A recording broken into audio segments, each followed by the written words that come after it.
On the night of March 17, 1716, in the coastal region of Peru near Lima, 14 of the wealthiest plantation owners in the Spanish colonial territory gathered for what they thought would be a celebration. They had been invited to inspect a new coal processing facility that promised to revolutionize sugar production in the region. They arrived in their finest clothes, smoking cigars, drinking imported wine, discussing profits and the latest shipment of enslaved Africans. Within 2 hours, all 14 men would be dead, burned alive in a coal furnace by a woman they had brutalized, dismissed, and underestimated.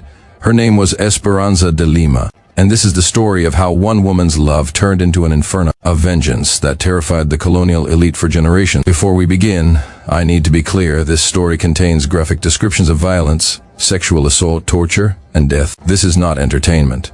This is documented colonial history that reveals the depths of cruelty that enslaved people endured and the lengths they would go to for justice and revenge. If you're ready to hear what really happened in colonial Peru, stay with me. Esperanza de Lima was born around 1692 in the sugar plantations outside Lima, Peru. Her mother had been brought from West Africa on a Portuguese slave ship. Her father was unknown, though plantation records suggest he was likely Spanish, possibly an overseer or plantation owner who had raped her mother. Esperanza grew up in the plantation system, working in the fields from the age of 6, sleeping in the barracones, the slave quarters, where disease and despair were constant companions. By the time Esperanza was 22 years old in 1714, she had become what plantation records described as a house servant of exceptional intelligence and troublesome independence. She had learned to read and write in secret, taught by an elderly priest who worked at the plantation chapel. She had survived 3 separate attempts by overseers to rape her, fighting them off with whatever she could find, and she had fallen in love with a man named Diego. Diego was not enslaved. He was indigenous Quechua,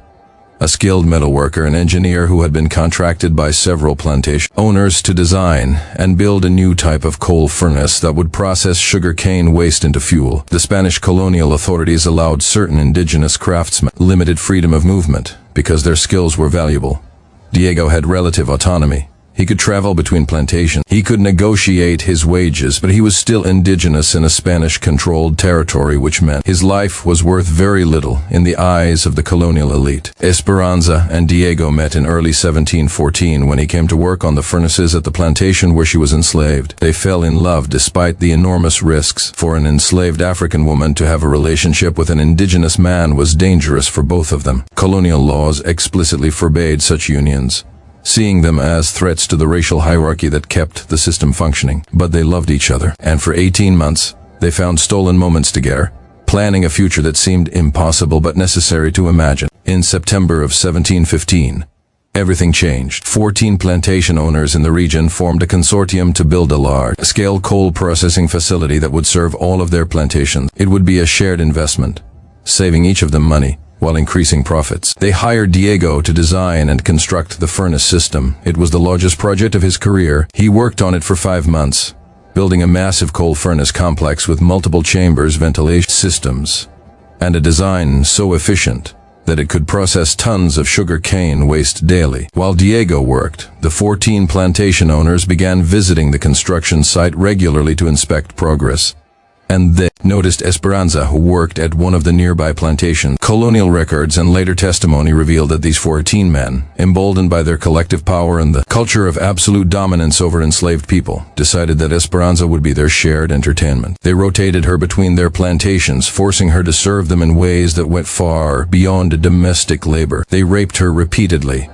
They loaned her to each other. They treated her as an object they had collectively purchased for their amusement. When Diego discovered what was happening, he confronted one of the plantation owners, a man named Don Sebastian Velasquez. He demanded that they leave Esperanza alone. He threatened to abandon the furnace project. Don Sebastian's response was swift and brutal. He had Diego arrested on false charges of theft, a crime that carried severe punishment for indigenous people. On February 14, 1716, Diego was publicly tortured in the central plaza of Lima. Colonial records describe how he was whipped, branded, and finally hanged. His body was left hanging for 3 days as a warning to other indigenous people who might challenge Spanish authority. Esperanza was forced to watch. The 14 plantation owners made sure she was there, standing in the crowd, witnessing what happened to the man she loved. After Diego's execution, they continued to use her exactly as before, now with the added cruelty of reminding her that this was what happened to anyone who tried to protect her. What those 14 men didn't know was that Diego had taught Esperanza everything about how the coal furnace system worked. During the months of construction, he had explained the mechanics, the airflow systems, the temperature controls, the loading mechanisms. He had done it because he loved her, because he wanted to share his knowledge, because he believed that education was a form of freedom, even when physical freedom seemed impossible. After Diego's death, Esperanza did not collapse. She did not break. She planned. For 1 month, she worked as she always had, obedient and silent. Why? Her mind calculated every detail of what she was about to do. On March 15, 1716, Esperanza approached Don Sebastian Velázquez with a proposal. She told him that Diego had shared the secrets of the furnace design with her, that she knew about a design flaw that could cause dangerous gas buildups, and that she could show all 14 plantation owners how to prevent future problems. She suggested they all meet at the furnace facility for a demonstration. Don Sebastian was skeptical at first, but Esperanza was convincing. She played into every racist assumption he held, that she was simple-minded, eager to please, perhaps hoping to avoid further punishment. He agreed and arranged for all 14 consortium members to attend. On March 17, 1716, at 7 o'clock in the evening, all 14 plantation owners arrived at the coal processing facility. Esperanza was waiting. She had spent the previous 48 hours preparing the facility's enslaved workers whom she had quietly recruited over the previous weeks were positioned exactly where she needed them. Some were sympathetic to her loss. Others participated out of their own rage at the system. A few simply saw an opportunity for chaos that might lead to escape. Esperanza welcomed the 14 men into the main furnace chamber, a large room adjacent to the massive coal-burning system. She explained that she needed to show them a ventilation problem deep in the system. The men, drinking and arrogant, followed her. Once all 14 were inside the chamber, Esperanza gave a signal. The heavy iron doors slammed shut from the outside, locked by enslaved workers she had coordinated with. The plantation owners immediately realized something was wrong and rushed to the doors, pounding, shouting orders. But the doors had been designed by Diego to withstand enormous heat and pressure. They would not break. Esperanza stood on the other side of the small viewing window built into the door. According to testimony from enslaved workers who witnessed what happened next, she spoke to the men trapped inside. She told them Diego's name. She told them what they had done to her. She told them that they would die the same way Diego had died, slowly, painfully, publicly accept. Their screams would only be heard by enslaved people who would celebrate, not mourn. Then she opened the coal furnace valves. Superheated air, at temperatures exceeding 1,800 degrees Fahrenheit, began flooding into the chamber where the 14 men were trapped. The coal furnace, designed by Diego to process massive amounts of material with maximum efficiency, did exactly what it was built to do. It burned everything inside. The historical record becomes fragmented here, but multiple sources confirm that it took approximately 45 minutes for all 14 men to die. Their screams could be heard across the plantation complex. Enslaved workers from nearby plantations later testified that they stood outside, listening, and some wept while others smiled. When it was over, Esperanza ordered the furnace to be shut down. The bodies were so completely burned that identification was nearly impossible. Esperanza did not run. She did not try to escape. She waited. Colonial authorities arrived within hours. The governor of Lima himself came to the site. What he found was unprecedented.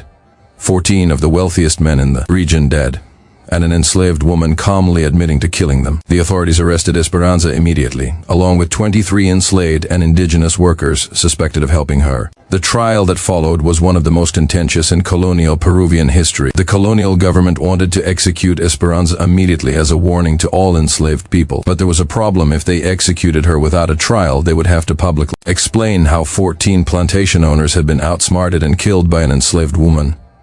It would reveal their vulnerability. It would inspire others.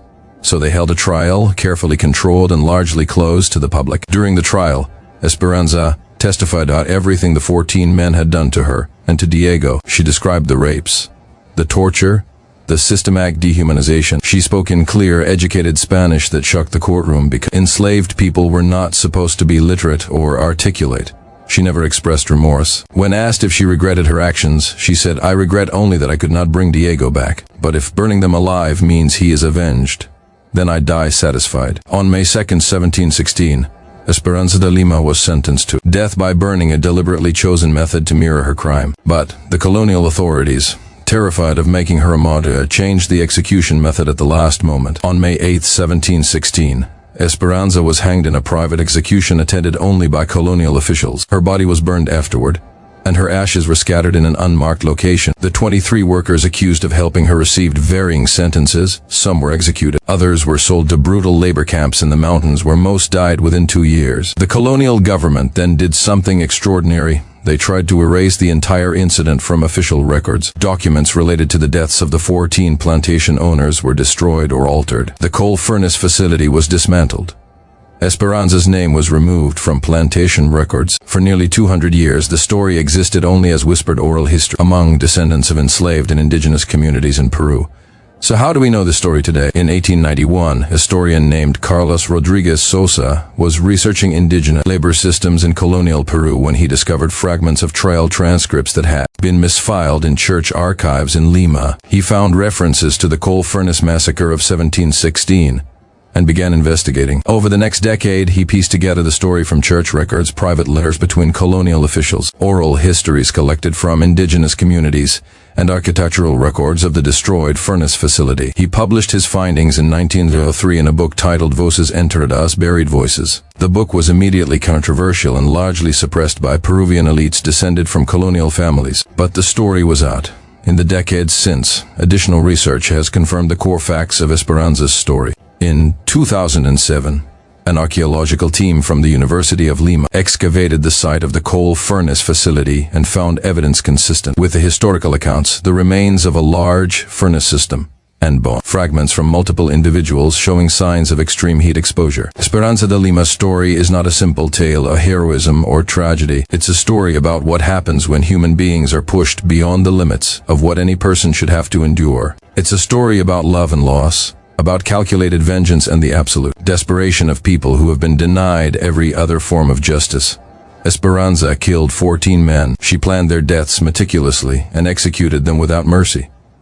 Those are facts. But those facts exist in a context where those 14 men had participated in a system of unspeakable cruelty, where they had raped and tortured with impunity, where they had murdered Diego simply for loving Esperanza and trying to protect her. The colonial system gave them absolute power, and they used it to commit monstrous acts. Esperanza took that power away in the most final way possible. Her story has become a symbol in Afro-Peruvian and indigenous communities, not necessarily as a model to follow, but as a reminder that resistance took many forms. Some enslaved people ran.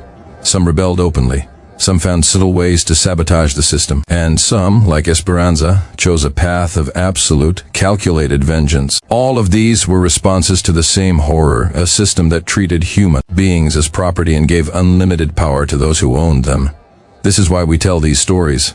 Because they're true. Because they reveal the full complexity of what slavery and colonialism were. Because they give names and narratives to people who were meant to be forgotten. Because they force us to confront uncomfortable questions about violence, justice, and what we would do if we were pushed to the absolute limit. If this story moved you, subscribe to Buried Truths. Comment below with your thoughts on Esperanza's choice and what it reveals about resistance under slavery. Share this video with someone who needs to understand that history is never simple, never clean, and never just one side of the story. Esperanza de Lima burned 14 plantation owners alive in 1716. They tried to erase her from history. We're making sure they failed.